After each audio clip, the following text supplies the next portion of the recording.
Well, yes. Yesterday I made a short speech on this subject of the European Public Prosecutor's Office, which we voted on today, and the Parliament voted overwhelmingly to endorse, the creation of such an office. This has been many years in the planning. Now, the point I was making in my speech last night was that the British government has supposedly opted out of coming under the jurisdiction of the European Public Prosecutor, but that opt-out is actually both worthless and dishonest. And the reason I said that hinges on a speech I made a couple of weeks ago in this Parliament, where I talked about the government's decision to opt out of 100 police and justice measures, but opt into 35. Now, the point that I made then was the 100 that they were opting out of were actually not important at all. They were defunct, redundant legislation, purely rhetorical in effect, and actually they had no importance. The 35 they've opted into are very important. They include the European arrest warrant and all the other mutual arrangements for confiscation orders and that type of thing. So they're very important, and they're actually a great danger to our traditional freedoms and liberties.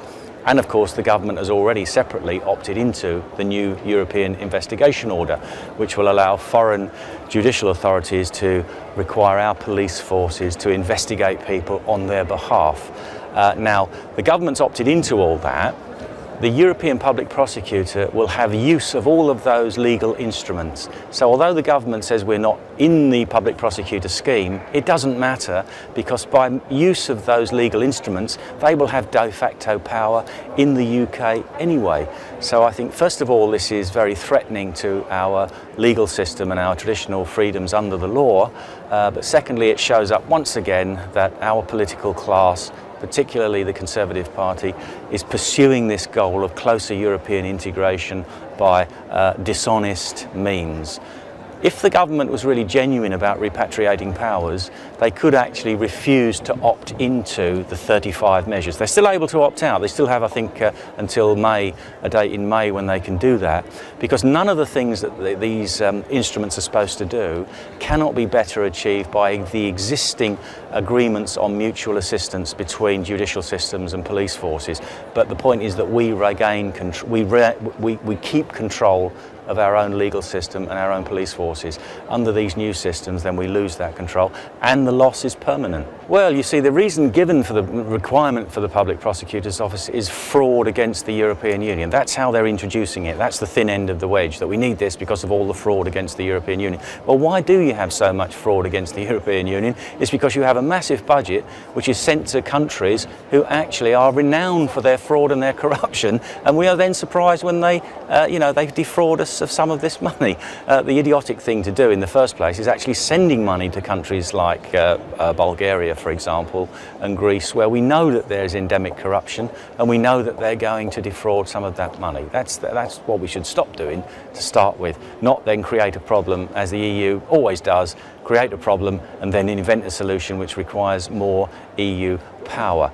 Now, what fundamental differences between the English legal system and the continental system is, of course, that our police have to investigate a crime before somebody can be charged and taken to a court. On the continental side, it's totally different. They can actually incarcerate people, they can lock them up and imprison them while they investigate a case, and this can go on for weeks and months and years sometimes. So we are actually allowing our own citizens to come under this totally alien system by our own free will. It's undermining our most basic freedoms under the law, which we've enjoyed for centuries. And I'm not a softie on law and order, quite the opposite. I want real law and order policies in the UK. We are very soft now on our own criminals and the sentences that people get. I want to beef that up. But the courts are there and the legal system is there just as much to protect the innocent as it is to convict the guilty.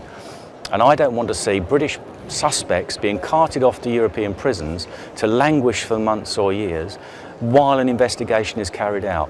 If you want to harmonise the legal system across Europe, then I think the Europeans should copy the English common law system and our legal system and make sure that they've investigated before they actually lay a charge and put somebody in prison on bail, for example. Let them do it our way rather than we do it their way, because I actually think our way's better.